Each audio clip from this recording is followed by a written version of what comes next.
where I was sort of introduced to really nice things. Okay. People, you guys don't understand. It's hard. Describe what I was going through was absolute agony. Yeah, guys, if you bump into her at a restaurant, beat her up. Stop. Try and do something we really enjoy and it won't feel like work. Yeah.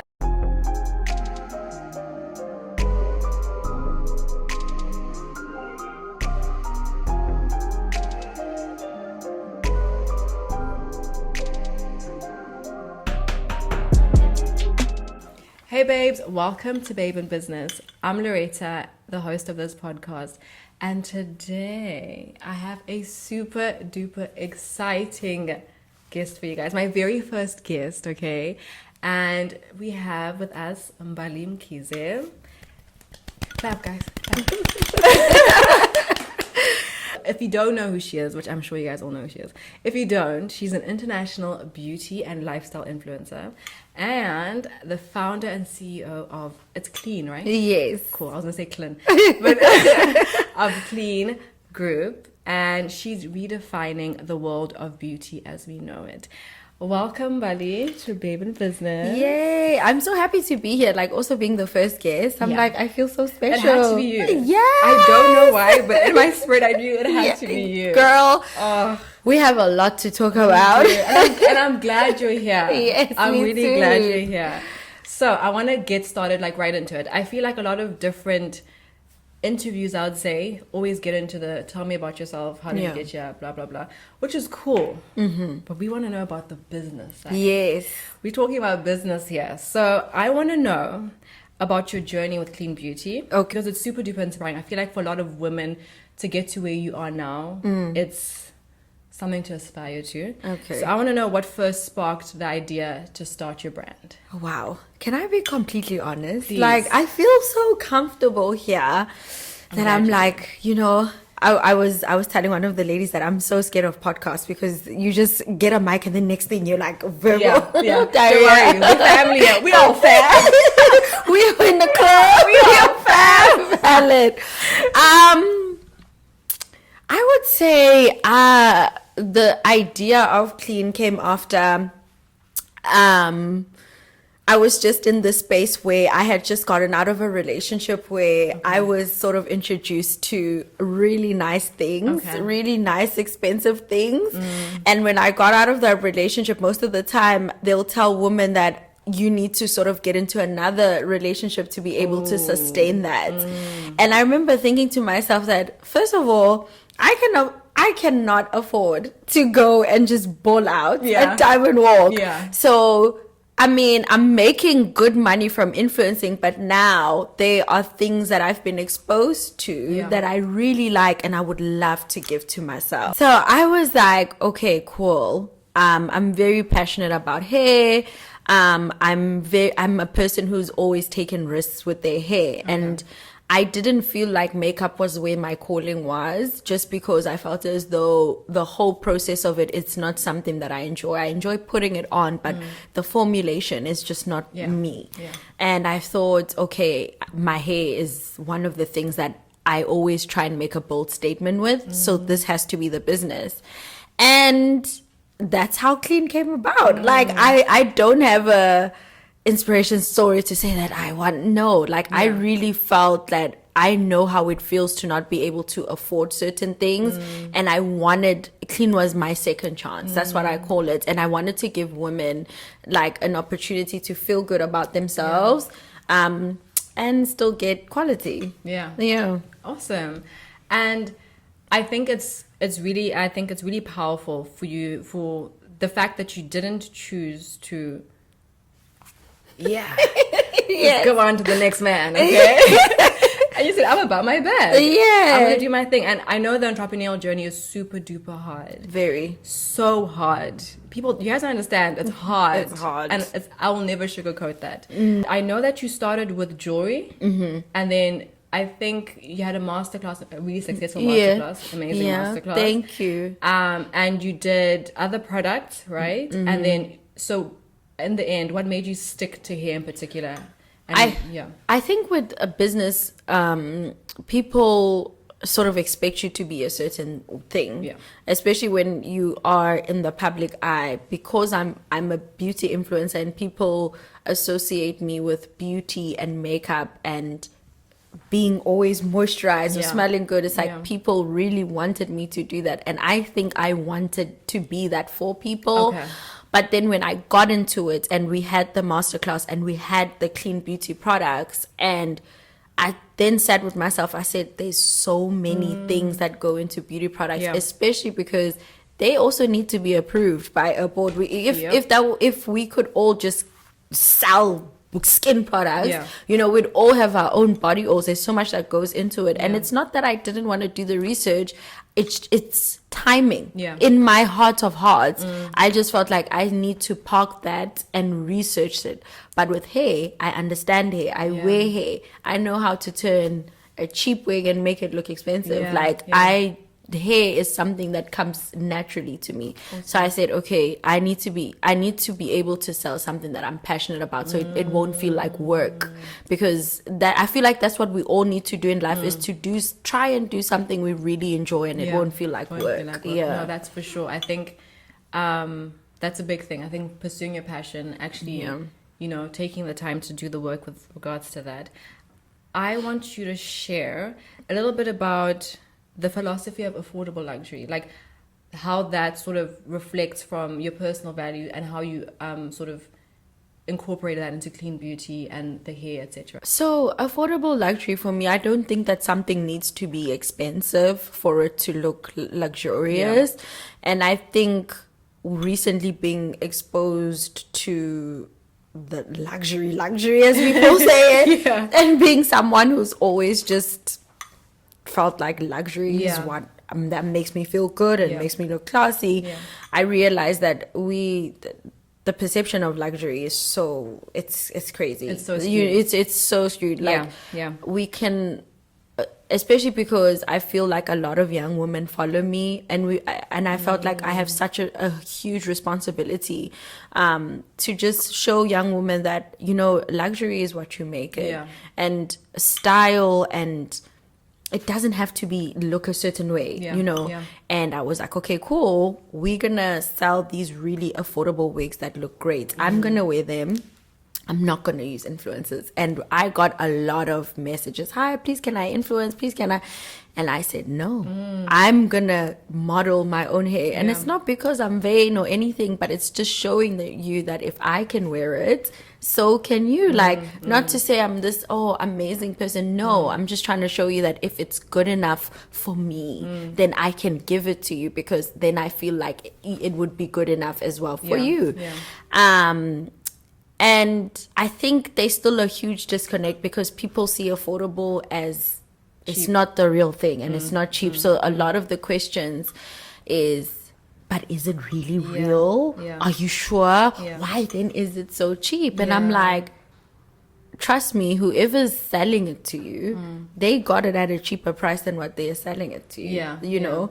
And it doesn't make it less than because I've chosen to make it this affordable. It just means I've found a way to sort of maneuver And cater to you. Yeah. Yeah. Okay, love that. I think it's important when I think a lot of the time consumer sort of perception on affordability is so skewed, as you said. Yeah. I think there's definitely ways of, as you said, making affordable items look luxury and feel luxury. And I think a lot of the times people in business tend to, like women who are starting businesses, etc., will sort of will sort of count themselves out as an option for luxury because of how sort of cheap everything is. Yeah. I feel like it's the experience that you bring with it. It's Exactly. I guess, as you said, how you dress it up, how you make it look, etc. Yeah. So I think that's a very good point. And we're gonna go right on into the affordable luxury vibe. And okay, you had such a strong launch with the masterclass, with the wig line, etc. What was it like seeing that early momentum, especially as you said, you didn't bother using influencers. Yeah. You stood 10 toes down on your own and you did your thing. How was that sort of rollout? And what actually made you I know you have a lot of influencer friends, obviously. So what made you make the decision to be like, I'm not going to use all my sort of powerful resources in this space type of thing. I'm going to go 10 toes down and believe in my product and show people that I believe in my product. So, allows them to believe the same. I think the main reason is what people do to your brand when you use a lot of influencers. Oh, she only gives the good hair to influencers. Oh, we've heard that so many times. Oh my God. And I said, let me not. Yeah. Let me not. Yeah. And genuinely, my influencer friends and just people who are in that space of public eye, they would buy the hair. That's so good. And the thing is that people don't understand is when you're an influencer and you are exposed to working with different types of hair, you then learn a skill of taking care of the hair, of being able to maintain the hair and being able to manipulate it to look the way that you want it to look. Yeah. And sometimes a person who has just gotten their first wig won't understand that the knots need to be bleached, that you need to buy heat protectant, that you need to buy serum, that unfortunately this is not a Vietnamese or raw blend hair. This is just your human hair. So you do need to sort of avoid using heat all the time, and when you wash it, make sure you comb it from the bottom. They don't understand that, and then their wig doesn't look like the influencer, not because they got better hair. The influencer just knows what to do with it. So I thought I was being smart. I said, no, I'm gonna do everything myself. But listen, that was smart. It was. I actually really appreciate that you mentioned that. That you acknowledge that, what, not everyone has the knowledge to take care of their wig, and they don't have the resources that the other influencers do. And it has that sort of disconnect. A lot of sort of hair brands have fallen like victim to that whole mentality of, they only give the influencers the good hair and da-da-da. I know. Yeah. Okay. So every business faces setbacks. Okay. We all know this. But obviously your experience with sort of the quality control and recalls and stuff, that was tough, I'm sure. How did you manage to get... Firstly, how did you manage to handle that? Because I think it's one thing for every business has its mistakes, naturally. Any business owner, you're lying if you don't have a mistake.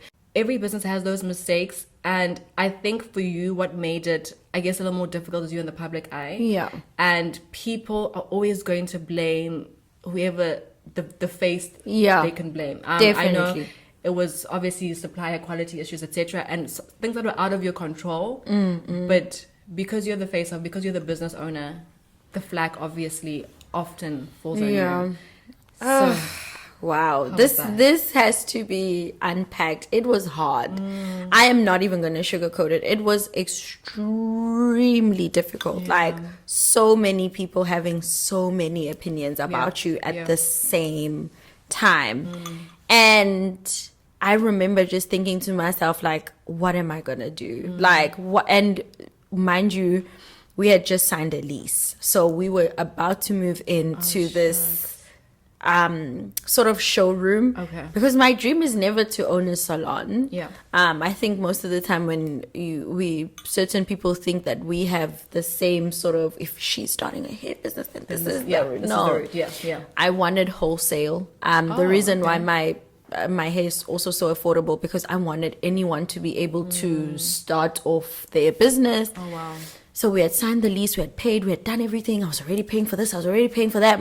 Things were moving. Like we had just had this massive sale, and I was like, wow, Clean Group is on top right now. And I wouldn't say crashing, but it felt like it was crashing. It felt like every single thing was just tumbling down.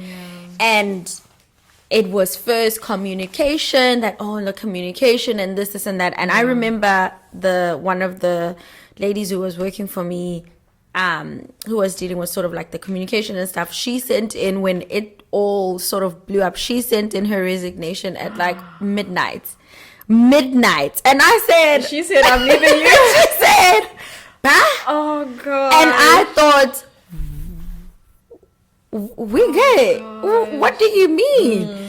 And my friend, she was in Zambia at the time, and she just became my support. It's so important to have a support system, because I would call her every morning crying.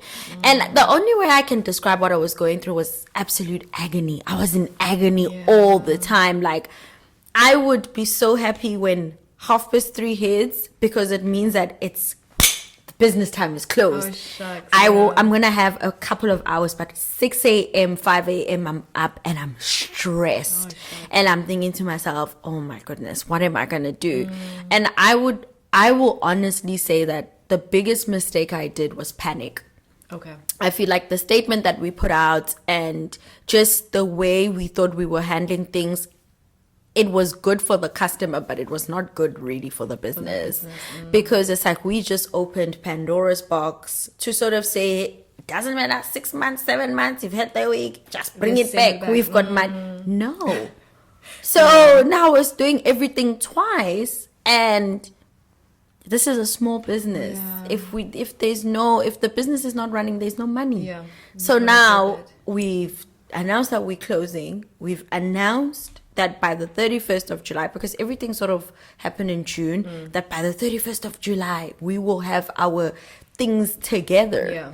Oh, if you want to ever fail, just publicly announce something, because then the enemy knows where to meet you. The enemy knows exactly which day you've given the enemy your coordinates to say, let me just leave it. Meet you there on the 31st. Everything that could have gone wrong on the day that we were supposed to be done went worse. Yes, worse. And everything is looking at me. Miss Clean Group. You wanted a business? Oh gosh. And they're relentless. Oh, they were. People were commenting on TikTok. Yeah, guys, if you bump into her at a restaurant, beat her up. Stop. Yeah, just beat her up. People send me messages like, why don't you sell your fridge? Sell those handbags. Stop. I'm telling you. I said, people are sending me messages like, even a simple post on Instagram, you can dress well, but don't forget, you're nothing but a thief. I said, how am I a thief? That is wild. If every single day we are announcing, and I was so transparent, and I think you were. And it's very transparent. A lot of business will hide and they will leave you like in the dark, but you were so transparent. I was so transparent, and every single day when we'd post progress, there was just this one Twitter account, and I don't have Twitter, but my friend who just took on the role of being my assistant, of being my pillar of strength, of being literally my everything, we would put out a really good statement, and that account would just counter it with some wild accusations. And I said, this person started this thing for me. Or what? Who are you? Very personal. What have I done? Can I apologize? And it was a lot. I feel like people online, number one, I think for any way, shape or form, number one, people will always just be keyboard warriors and come at you. But I didn't know it went as far as people talking about seeing you and beating you up and wilderness. Yes. I'm laughing now, but literally I think everything that I've gone through, I have horrible social anxiety. I can imagine. I completely shut myself off. I stopped going. I didn't leave the house for 4 months. Oh my God. Not because I was sort of scared of people beating me up. No, like I just had such horrible social anxiety. I was like, how can I be out there smiling when I'm in this huge bad situation? And I was just, even on Instagram, I don't post anymore. It's not because I don't want to. It's hard, it's just hard being myself again, because it's like I showed so much of my journey with Clean. I feel like with Clean, people were part of the process, and and it feels like when you share so much of yourself and people take that and spit it back. So I'm like, I don't need to be sharing myself with anyone anymore. I don't. So I feel like they felt like, because you showed so much, they felt like they were connected to you, or they felt like they had something personal with you, which I think is a whole other sort of, level. Topic. Yeah. Okay, so we're talking about social media and how it can be such a double-edged sword. And I think for me, I can see that you were so resilient with it. I think even just coming out of it and still, I would say you still really hold your head up high, which is so important. So I want to talk about just being resilient in business and how you then came out of that and how you are sort of where you are now. I know that you stepped out, went to Paris with Tresemme, which is amazing. Everything. Yeah. And how you decided, or at what point you decided to get to sort of, I'm just going to be me. I'm going to do me. People can do what they want to say, what they want to say. And I've done what I can in my power, because at the end of the day, I'm still a business. It's a business at the end of the day. Yeah. And, I have to be resilient and, Yeah. As much as people's opinions and the things that they were saying about me was hurting me, but those have never stopped me from doing anything. I mean, if that was the case, I wouldn't have gone off to be an influencer. Yeah. I wouldn't even started a business. Yeah. Like, people can have opinions about me and it will hurt. It hurts to see people speak negatively about you, but one thing it's never going to do is make me stop doing whatever I want to do. Yeah. Will it make me pull back a bit? 100%, but I will still do what I need to do. Yeah. So I stopped taking influencing jobs. I completely I was in, I want to say depressed, but I don't think depression explains it enough. Okay. It felt like I was constantly in fetus position. I would wake up and cry, sleep and cry. I was going through the same emotion for like 4 months, and I was so down. And then I completely ran out of money. Like, my savings wiped it out, because I think with everything that we were trying to patch up, we were sitting on 120,000 in losses. Wow. And I did post that, and anyone who tries and says, you have my bank statements. Like, I don't mind. These are not numbers that I'm sucking at. Like, 120,000 down. Wow. And I said, okay, I don't have any money. My savings are done. What am I going to do? And there's no one I can call. I don't have a partner. I say, babes, I need you. Yeah. I'm single. Yeah. I'm alone. Yeah. My family's helping me here and there, but I can't expect anyone to get me out of the situation except for me. Yourself, yeah. And I also don't want anyone to get me out of the situation, because I don't want anyone coming back 2-3 years. I said, oh, by the way. Yeah. So I said, okay, I need to go back to work. And when the brands came knocking, I started taking the jobs, because I was like, the reason why I was even able to push this so far and be able to do what I did is because of my influencing. Yeah. And even though it's not still 100% done, we're still trying to fix the issues, but it's not as bad as it was in June, sorry. So I was like, okay, cool, what am I gonna do? I said, we need to resume full operations. Nice. And I thought about it, and I did my research. I said, I remember this one time we had called a client to just let her know that her refund was done. She was like, oh, I wasn't expecting the money back. I thought you guys would file for bankruptcy. I said, okay, girl. It didn't even cross my mind. Yeah. But I remember when I reached a point where it just wasn't ending, I got on Google and I researched, and I called a family lawyer, and I said, what does it mean? What does it look like?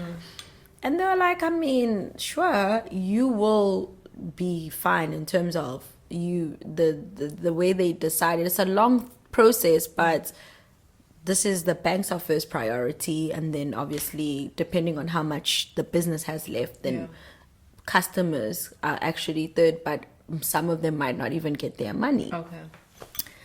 And I thought, okay, I don't want that though. I don't want anyone to ever feel like I was just comfortable with not giving them what they trusted me with. So I said, that's not an option. And we got an investor. And I mean, I felt like it was going well, but then last minute I pulled out because essentially it's another loan. Yeah. I'm like, do I really want to get into more debt? I'm like, no. So I said, okay, the best thing we can do is just resume all operations. I don't get any profits. Okay. All of the profit goes back to whoever we still need to sort out. And what we do from there is we weekly can give them, if a person wants a report of how many wigs we sold for that week and how many refunds or whatever we have left, what did we do with it, will be completely transparent.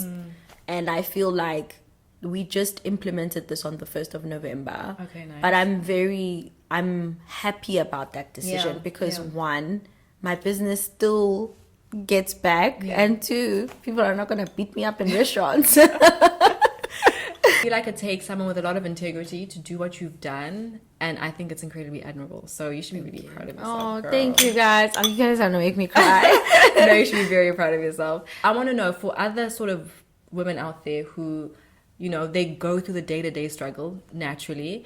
Obviously, yours is on a more, you know, public scale. What is your biggest takeaway from this entire experience? You know, negativity is very loud. Yeah. You know, and it will make you feel like you're an absolute failure. Yeah. But I had so many people reach out to me just be like, I've been through this. My stock was stuck for 3 months. I texted my clients and they were angry, but we got through it. Yeah. Don't close it. Don't close it. Even people who are not business owners. Yeah. And, you know, so for a woman like who's probably watching this thinking, should I start this business? Should I not? Start it. Yeah. It's not going to be easy though. But nothing that is worth it. I don't know what it is about the generation we're in or the times we're in that has despises small beginnings and process. Oh, gosh. Process is so important. I get so much questions like, how did you get to this? I'm like, I wasn't always this. Yeah. It might seem like, for another person, it might seem a lot. For another person, it might seem like she's been doing this for so many years and she's still, it's fine. Process is so important. Yeah. And I think for me, the biggest takeaway from my business is I wish the success was a bit slower. I wish we didn't hit the numbers and the big sale so quickly into the business, because then I took on a bigger team. I took on more orders. I took on more clients. It was quick. And when it's quick to rise, it's quick to fall because you skip so many fundamental steps. Yeah. So I would say to a woman also who already has the business, if it feels like your business is taking a long time to kick off, appreciate it, because growth comes with problems. Big problems. And I think all of us should just want, even if we just reach one person, but let it be the person we need, because maybe that one person has access to so much more, you know. So I would say that now I really want to slow down. If I can just sell 5 weeks a month or even 3, I'm okay. I'm good. So just take it easy, man. And, you know, sometimes it might seem like, oh my gosh, everyone is laughing at me. They are, probably. You're a topic. But come on. Life goes on. It's life. Who doesn't get spoken about? Whether you know it, you don't know, whether you're from a small town, they're discussing something about you somewhere and you're like, oh yeah, band. It happens. Yeah. No, for sure. And I think I love how you're saying, sort of with the growth process, it's baby steps, it's consistency, and as you said, as you grow, you learn. There's so much to learn on a daily basis when you're building a business. And I also love the fact that you mentioned a lot of women or like just business owners in this time and day. There's this whole perception that social media has given us where if you start a business today, I need you in your office tomorrow. I need you to be driving a G-Wagon the next day. I need, like unrealistic expectations on an entrepreneur. So unrealistic. Exactly. And I think just that pressure that society puts on us is very detrimental to us, but also it takes away, as you said, the little consistent moves you need to make and the growth you need to continue to make. So I think that's really important. And then I want to know, what is next for Mbali? What is the trajectory for you? What are we looking to you for? And even for clean, where are you at now? Oh, Mbali doesn't know if she's gonna be an influencer next year. I want to live a more intentional, more just a less public eye life. And yes, it is absolutely because my business and everything that I went through was so public that it sort of left such a bad taste in my mouth. It's traumatic, Loki. It's so traumatic. And I feel like there's absolutely no reason for people to know so many things about you as a human being. I don't know. I mean, we make plans and God laughs. So, I mean, I hope in the plans that God has for me, it has nothing to do with being in the public. I mean, I'm just, I've tried it, like now just living a more present life. I feel like I'm a bit more present when I go to places or when I go to trips. I don't post in real time anymore. I try enjoy the moment, and it's working wonders. It's lessened my anxiety. So I'm enjoying that. For clean, next it can only get better. I mean, even if it does get bad again, but at least now I'll be a bit more resilient. And I think with me, my thinking is the two kings can't rule in one kingdom. 100%. And because people knew that my influencing was dependent on brands, so sometimes people do certain things to try maybe give you a bad name with brands or take away from the bag that feeds me. And I think for me also, my panic came with, I've been an influencer for so long. I can't afford to ruin this. Let's just give people back their money. Let's promise save my name. to save my name. And now I'm like, no, I'm an entrepreneur first. I'm a businesswoman first. So if you're coming for me, you're coming for me as a businesswoman, not as an influencer. Because if I don't get booked for work, it's not that I don't care, but my business is so important to me. It's my priority now, and I'm going to do whatever it takes, even if it means I'm not on social media anymore. That's so good. And we have a lovely question. Kayla, ask your question, girl. What is the next masterclass? Oh, wow. You know, the next masterclass maybe will be next year, but it's definitely going to be Durban first. We didn't get to do Durban.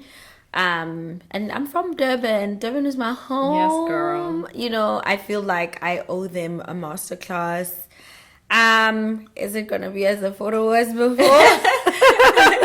I don't know, man. I don't know. I'm just joking. No, am I? No, listen, the economy has changed. A lot of things have changed. Babe. Yeah, I mean, I think Cape Town, though, will stay the same. A lot of students follow me in Cape Town, and I know what it's like to be a student, and I don't ever want someone who's still trying to find their place in the world to feel like they're missing out. You know, it's okay to miss out, but I still want students to feel included, because I feel like students, it's so important to just, I don't know, that transition from high school to varsity is so hard, because it's like now you exposed to so many people from different backgrounds. There's so many pressures. School is hard. Now Mbali's throwing a masterclass and your friends are laughing at you that you can't go because you can't afford it. So no, I won't do that to Cape Town. But Joburg. I'll see you. Joburg, it's on site. I love it. Oh gosh. Okay, cool. So to wrap up, I have a few rapid questions for you. Okay. So number 1, morning person or night owl? Morning person. Oh. Yeah. I'm a night owl girl. What's your go-to song when you need a confidence boost? I listen to a lot of gospel music, you know, guys. Ever since when I saw my life flashing before my eyes, it changed everything. It changed everything. Oh no, now I forgot the name, but the song goes, "I'm no longer a slave to fear. I am a child of God." I know that So song, just not being a slave to fear, because you know sometimes fear will keep you down and you'll feel trapped, and that is my go-to pick me up confidence booster. Your power outfit is incomplete without. Oh, this is such without my perfumes. I feel like it doesn't matter how good I look, feel, what I'm wearing. If I don't smell good, I've wasted my time. Okay. I have wasted my time. Love that. Self-care Sunday must have. Self-care Sunday must have. Ooh, this is an interesting one. Oh, a cup of tea. And you know what? I think part of my self-care is just being at church.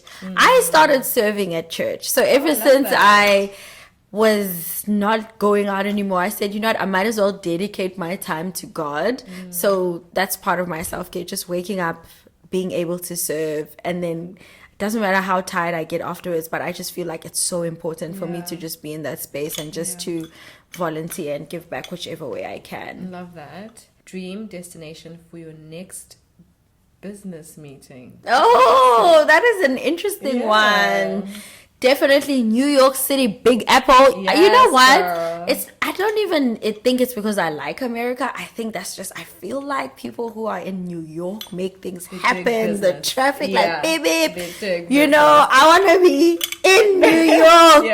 What are we talking about? I want to be there. Yeah, I hear you.